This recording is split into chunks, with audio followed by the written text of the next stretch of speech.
পাশবিক নির্যাতন করে হত্যাকাণ্ডের শিকার মিরপুরের শিশু রামিসার বাসাতে প্রধানমন্ত্রী তারেক রহমান।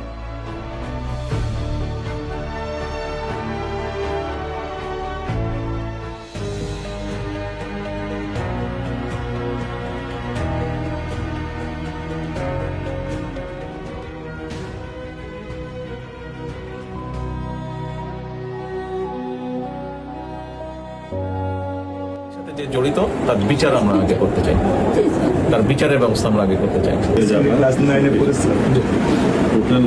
ওগুলা আপনি চিন্তা করবেন না, ওগুলা ইনশাল্লাহ ব্যবস্থা। আপনি যেহেতু বলেছেন, আপনি আপনার কষ্টের কথা বলেছেন, সেই ব্যাপারে আমরা যেটা আমাদের পক্ষে সম্ভব করছিলাম।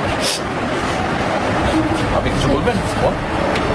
আমার স্বামী যেটাই বলছে এটা আমার চাওয়া। আর আপনি আমার একটু মেহরবানি করে আমাদের খেয়াল রাখবেন, মেহরবানি করে দেন। আমরা প্রথমে সবচেয়ে আগে যেটা এই মুহূর্তে আমরা করতে চাই সেটা হচ্ছে যে এই অন্যায়ের সাথে যে জড়িত তার বিচার আমরা আগে করতে চাই, তার বিচারের ব্যবস্থা আমরা আগে করতে চাই।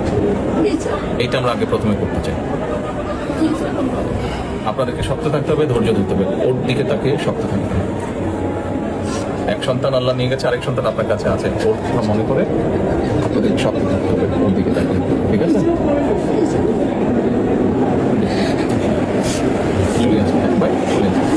মাননীয় প্রধানমন্ত্রী এসেছিলেন, রামিসার মা বাবা এবং তার বড় বোন তারা উপস্থিত ছিলেন, সান্ত্বনা দিয়েছেন।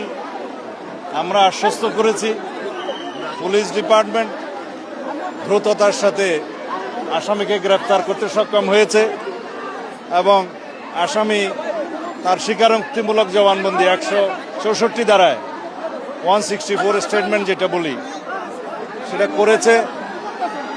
এখন চার্জশিট দেওয়ার পালা। চার্জশিট দেওয়ার আগে এখন ডিএনএ টেস্টটা করতে হবে। ডিএনএ টেস্টের জন্য আমাদের সিআইডি ল্যাবে অলরেডি আদালতের অনুমতি নিয়ে টেস্টের কাজ চলছে। ডিএনএ টেস্টের নিয়ম হচ্ছে যে 48 ঘন্টা সময় লাগে, যেহেতু এটা বৈজ্ঞানিক বিষয়। সেটা শেষ হবে রবিবারের দুপুরের মধ্যে। আমরা রবিবারের বিকেলের মধ্যে ইনশাআল্লাহ আদালতে চার্জশিট দাখিল করতে পারবো এবং তারপরে অত্যন্ত দ্রুততম সময়ের মধ্যে যাতে বিচার কার্য নিষ্পন্ন হয় সেজন্য আমরা চেষ্টা করব, যাতে সর্বোচ্চ শাস্তি নিশ্চিত করা যায়। সেজন্য প্রসিকিউশনের পক্ষ থেকে আমাদের জোর চেষ্টা থাকবে। আর মাননীয় প্রধানমন্ত্রী আশ্বস্ত করেছেন রামিসার বড় বোন তার জীবনের সমস্ত পড়াশোনার খরচ এবং তার অন্যান্য আনুষঙ্গিক ব্যয় সব কিছু উনি বহন করবেন এবং রামিসার মা বাবা এবং রামিসার বড় বোনের জন্য একটা আশ্রয়স্থল, তারা নিরাপদ আশ্রয়স্থল চেয়েছেন, সেটা মাননীয় প্রধানমন্ত্রী প্রতিশ্রুতি দিয়েছেন খুব স্বল্পতম সময়ের মধ্যে সেটার ব্যবস্থা করবেন। আমরা এইরকম ঘৃণ্যতম অপরাধের শিশু ধর্ষণ এবং হত্যা অথবা শুধুমাত্র শিশু ধর্ষণ যাই হোক, এই সমস্ত অপরাধের ক্ষেত্রে যাতে খুব দ্রুততার সাথে এবং সংক্ষিপ্ত সময়ে চার্জশিট দেওয়া যায় এবং বিচার কার্য সম্পন্ন করা যায়, সেই জন্য যদি আইনে আরও কিছু পরিবর্তন আনতে হয় সে বিষয়ে আইনমন্ত্রী এখানে আছে, তিনি আজকে কথা দিয়েছেন।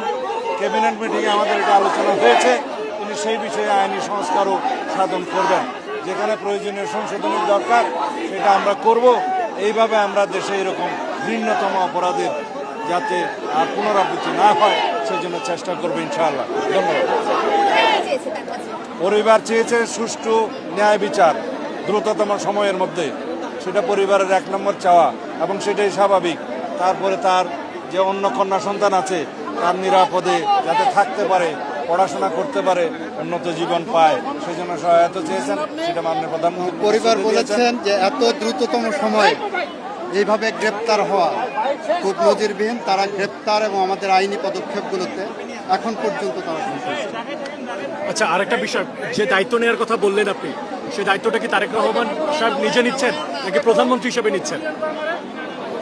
সরকারিভাবে প্রধানমন্ত্রী হওয়ার আগে থেকেই এরকম মানবিক কর্মকাণ্ড বহু করেছেন সারা দেশে, তিনি ব্যক্তিগতভাবে নিয়েছেন। আর প্রধানমন্ত্রীর তহবিল থেকে তো উনি সাহায্য দিতেই পারেন। আপনারা দেখছেন ওপেন মিডিয়া সেল।